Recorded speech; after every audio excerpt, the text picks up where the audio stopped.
Hi guys, I'm back with Our Life. I'm sorry for ending the last video so abruptly.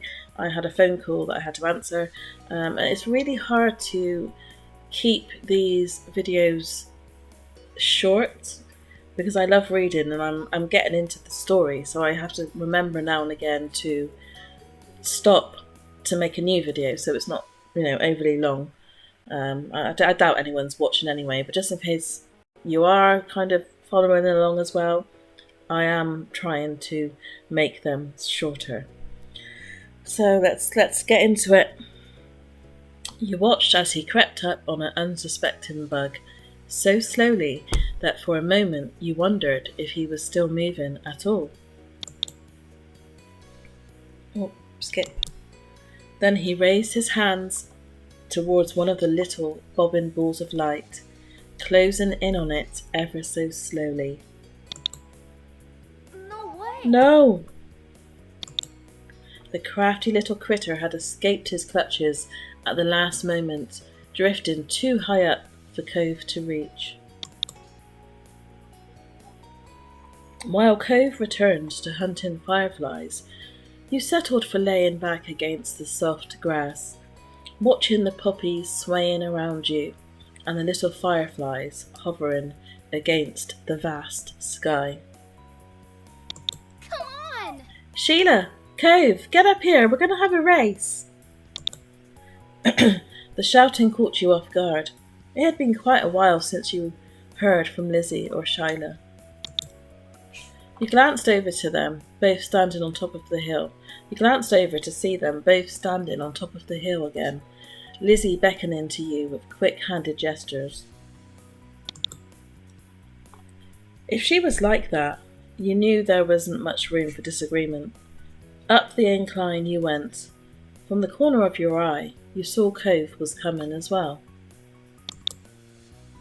He didn't care for Lizzie a lot, so you thought he might be intrigued just by the idea of a race. Hi! Cove! Hi, Cove. You can't roll down the hill. You could hurt your arm again. You'll be the referee for the rest of us. As Lizzie pointed this out, Cove froze in place. Oh, it was that kind of race. He frowned down at his cast. That was the second time it got in the way tonight. What? Yeah, you'll watch and see who gets to the bottom first. That's important. Got it? I guess. I guess. The cast was sturdy. If he was careful, he could have done it. Lizzie might have just been looking for a reason to make someone else the referee, but it was already decided. You got into position for the race. I'll stay with Cove. I'm going to do something else. I'm going to stay with Cove. Really? Really? Why? You don't have to. It's okay. I want to watch. You moved beside him on top of the hill, even though Lizzie eyed you and made a face. That's not how races work. We only need one referee. Shrugging your shoulders, you refused to budge, and Lizzie let out a huff before throwing her hands in the air. Fine, I'll be the winner, whether you join or not. Lizzie moved to lay down, and Shyla did the same. Cove stood slightly to the side to get a better vantage point, and you stood next to him. Count down! Cove stood up a little straighter. It seemed like he was taking his new-found referee duties seriously. 3, 2, 1, go! Lizzie and Shyla took off, letting gravity do the work and rolling at high speed towards the bottom of the hill. You and Cove leaned forward to watch them go, eyes peeled for which of the two would reach the bottom first. They were both neck and neck until about halfway down the hill, Lizzie started to veer off to the side, giving Shyla a huge advantage.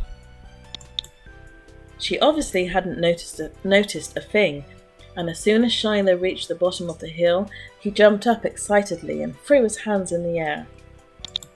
I won! Almost immediately he fell back onto the grass, still dizzy from his roll down the hill. Lizzie stomped out of the bush she had ended up in, spluttering angrily and brushing leaves from the front of her dress. Not bad, you got lucky. Let's do it again and see who wins for real. Kids, it's time to come in. No! You snickered, feeling grateful you hadn't been a part of the mini debacle. You caught Cove's eyes and saw that he was doing the same.